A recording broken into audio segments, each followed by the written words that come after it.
Welcome to the deep dive. You're probably tuning in because, well, you've seen it before. The stuffing from a pillow, maybe a chewed up shoe, thanks to your dog. Happens to the best of us. It really does.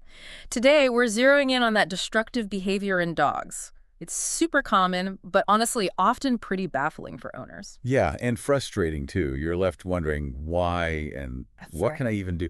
So our mission today is to get past that frustration. We want to really understand the reasons dogs do this. Right. We're looking at this from a veterinary viewpoint, using some expert insights to get a clearer picture of the why, and importantly, what actually works to manage it. Exactly. We're not just scratching the surface here.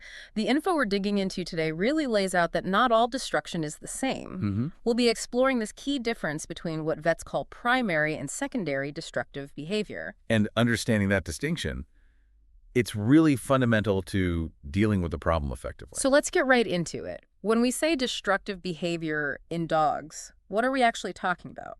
Well, at its simplest, it's when your dog damages your stuff, your home, your belongings. Straightforward enough. But, like you said, the important part is this split. Primary versus secondary. Primary destructive behavior. hmm The sources we looked at actually frame this as, well, kind of normal dog stuff. Normal. Okay, tell me more. Yeah, think of it as exploration, play, Uh, especially in younger dogs, puppies. uh-huh. It's how they check out their world, interact with things, curiosity, that natural urge to chew, to mouth things. So that puppy who treats your sneaker like the best chew toy ever, that could just be normal puppy behavior. Very possibly, yeah. Yeah. That's your primary behavior.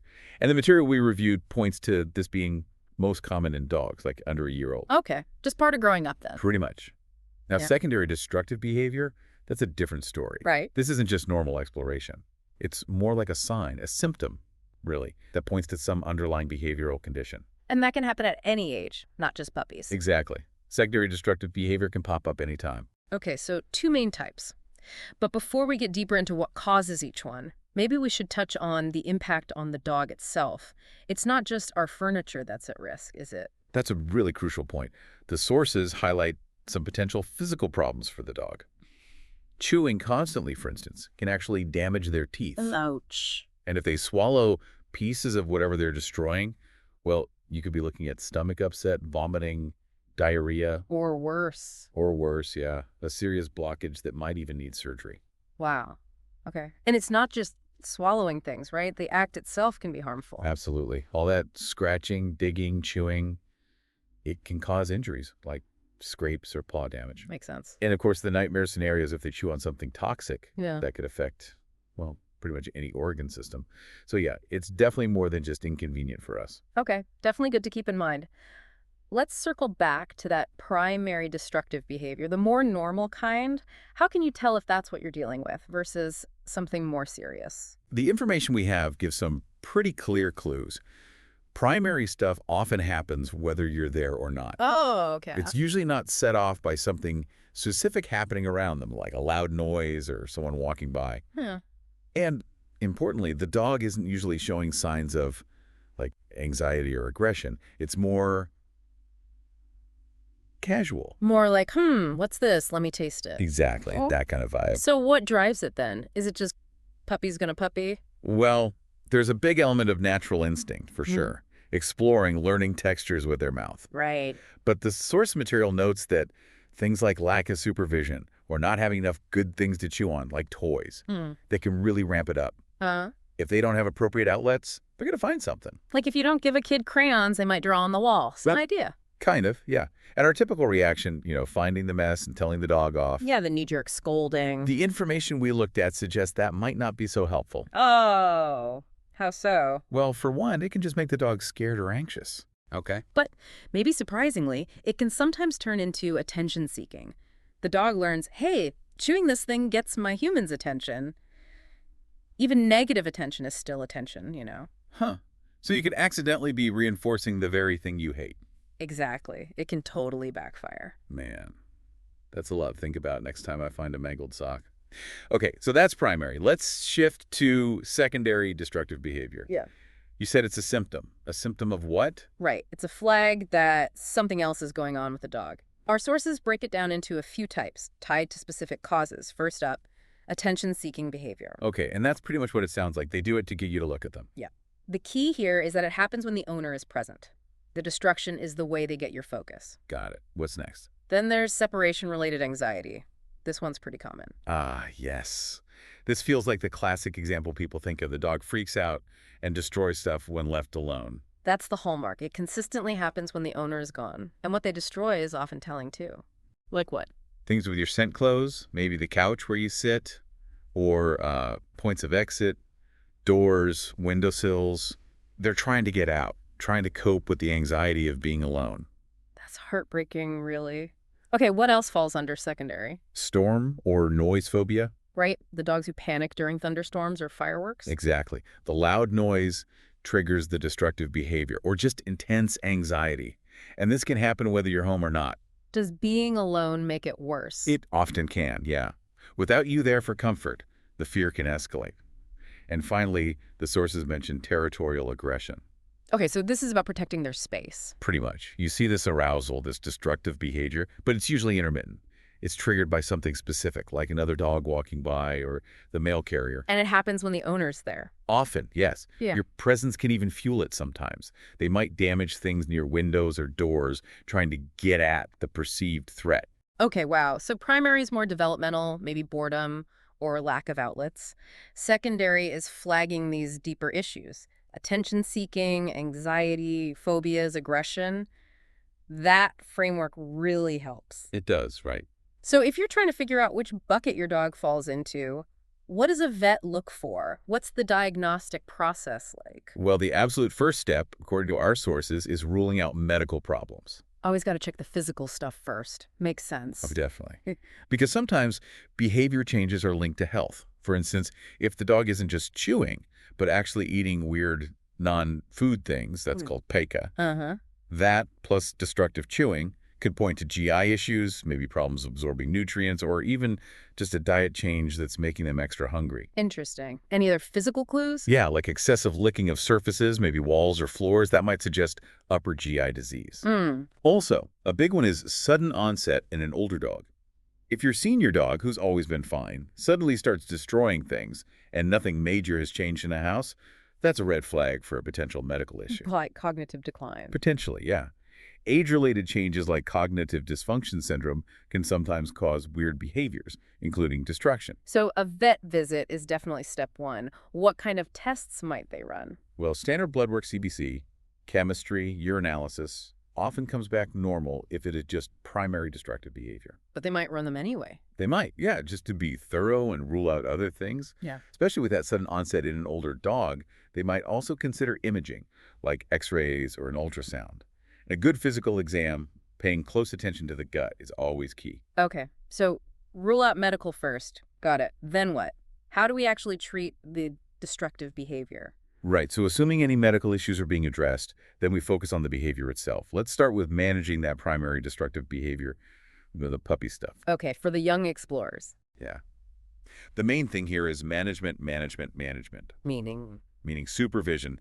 Keep a close eye on them, especially when they're young and learning the ropes. When you can't supervise, use confinement, a crate, a dog-proofed room. Set them up for success, basically. Exactly. And dog-proofing is huge. Put away shoes, remote controls, anything tempting until they learn better habits. Makes sense. And, crucially, make sure they have lots of appropriate things to chew on. Good quality chew toys are essential. So they chew the toy, not the table leg. That's the goal. And you want to reinforce that. Yeah. Use positive reinforcement, praise them, give them a treat when you see them chewing their own toy. What about those food dispensing toys? Oh, those are great. Our source mentioned those specifically. They keep dogs engaged, make them work for it a bit. Very motivating. Okay. What if you catch them chewing the wrong thing? The advice is to interrupt calmly.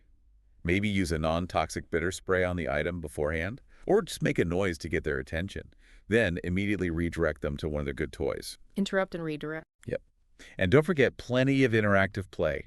A tired dog, a mentally stimulated dog, is less likely to get bored and destructive. Good point. And punishment. Big caution there. As we talked about, scolding after the fact is useless, maybe harmful, and any correction needs to be humane, nothing that causes pain or fear. Right, because that can just trigger more anxiety or even aggression. Precisely. You risk making things way worse. Okay, that covers primary. What about managing secondary destructive behavior where it's a symptom of something else? Here, the strategies have to target the specific underlying cause. So for attention seeking, you need to change the dynamic. Interactions should be owner-initiated. You decide when playtime or petting happens, not the dog demanding it by chewing the rug. Take back control of the attention economy. Kind of, yeah. And teaching a solid sit and asking for it before any interaction, food, pets, going outside, that helps establish you're in charge of the good stuff. Okay. What about compulsive disorders, if the destruction is part of that? There, you want to reduce anxiety triggers as much as possible. Provide lots of enrichment, interactive play, good chew toys to keep their mind busy on appropriate things, and manage the environment so they can't easily access whatever it is they compulsively destroy. Gotcha. Now, separation anxiety, that sounds tough. It really can be. Behavior modification is absolutely key, and I have to stress this again, no punishment. It's counterproductive. Yeah. It will just make the anxiety worse. So what do you do? It usually involves gradual desensitization and counterconditioning, teaching the dog, very slowly, that being alone isn't scary, maybe even associating your departure with good things, like a special long-lasting treat, often best done with guidance from a vet or behaviorist. Right. Professional help sounds useful there. What about noise phobias? Similar approach, behavior modification to change their emotional response to the scary sound. Also, management. Minimize exposure if you can. Create a safe, cozy den for them during storms or fireworks. Maybe play calming music. Okay. And finally, territorial aggression leading to destruction. Again, behavior modification is needed, often focusing on desensitization to triggers seen from windows or doors. But also, environmental management is huge. Block their view out windows. Manage access to doorways during trigger times. If they can't see the intruder, they're less likely to react. So for all the secondary types, it's about identifying the root cause and using specific behavior mod techniques plus environmental management. Exactly. Now, our source also mentioned medication. When does that come into play? Right. Medication can be a really helpful tool, especially for those anxiety-based conditions. It can kind of lower the anxiety enough for the behavior modification to actually work better. So it helps the training stick. In many cases, yes. It can lead to faster improvement when used alongside the behavior plan. But important note, medication is generally not the answer for primary destructive behavior, the puppy stuff, or for simple attention seeking. Okay, so it's mainly for the anxiety-driven secondary types. Primarily, yes. Things like separation anxiety, severe noise phobias, sometimes compulsive disorders, or territorial aggression if anxiety is a big component. What kinds of meds are we talking about? The overview mentions a few classes. There are tricyclic antidepressants, TCAs, like clomipramine, Okay. and selective serotonin reuptake inhibitors, SSRIs, like flocatine. These are usually given daily. Like human antidepressants. Similar classes, yeah, but obviously formulated and dosed specifically for dogs. Then there are meds for more situational anxiety. Like just before a thunderstorm. Exactly. Things like alprazolam, trazodone, clonidine. These can sometimes be used alone for predictable events or sometimes added alongside a daily TCA or SSRI for extra support during stressful times. They're usually given an hour or two before the expected event. So using meds strategically to help manage the underlying anxiety. That's the idea. And of course, vets need to be aware of potential side effects or interactions. Like what? Well, TCAs and SSRIs shouldn't be mixed with certain other drugs, like MAO inhibitors found in some tick products or the drug selegiline. And there's a note of caution using benzodiazepines, like alprazolam, in dogs that have shown aggression before, as it can occasionally lower inhibitions. Definitely important considerations for the vet. And it sounds like this isn't a prescribe and forget situation. Follow-up is key. Absolutely crucial, especially when starting meds. Our source stressed weekly check-ins initially. Really? Wow. Yeah, to monitor how the dog's doing, see if the dose needs adjusting, manage any side effects, and just support the owner with the behavior plan. It's really a team effort. A partnership between the owner, the dog, and the vet team. Exactly. It takes understanding the individual dog and tailoring the plan, combining behavior strategies, management, and maybe medication to address both the emotion and the destructive outlet. This has been so helpful, just understanding that split between primary and secondary, seeing the different potential causes. Yeah. It makes the whole issue feel less overwhelming. Definitely. The big takeaway is that destructive behavior isn't usually just your dog being bad. Right. It's rooted in something normal development, unmet needs, or these deeper emotional states like anxiety or fear. Figuring out which it is, primary or secondary, that's step one. And step 2 is talking to your vet. Absolutely. Yeah. Rule out medical issues, get a proper diagnosis if it seems like secondary behavior, and work with them to develop that tailored plan. They're really your best partner in figuring this out humanely and effectively. Couldn't agree more. So, thinking about all this, the mix of instinct, environment, maybe anxiety, here's something for you, the listener, to chew on, so to speak. What small tweaks in your daily routine with your dog might actually make the biggest difference? Maybe it's 5 extra minutes of focused playtime, a different kind of puzzle toy, or just paying closer attention to when and where the destruction happens. Yeah, becoming a bit of a detective about your dog's behavior. Exactly. Observe them closely in different situations. You might just spot the clues you need to help both your dog and your belongings. Thanks for taking this deep dive with us.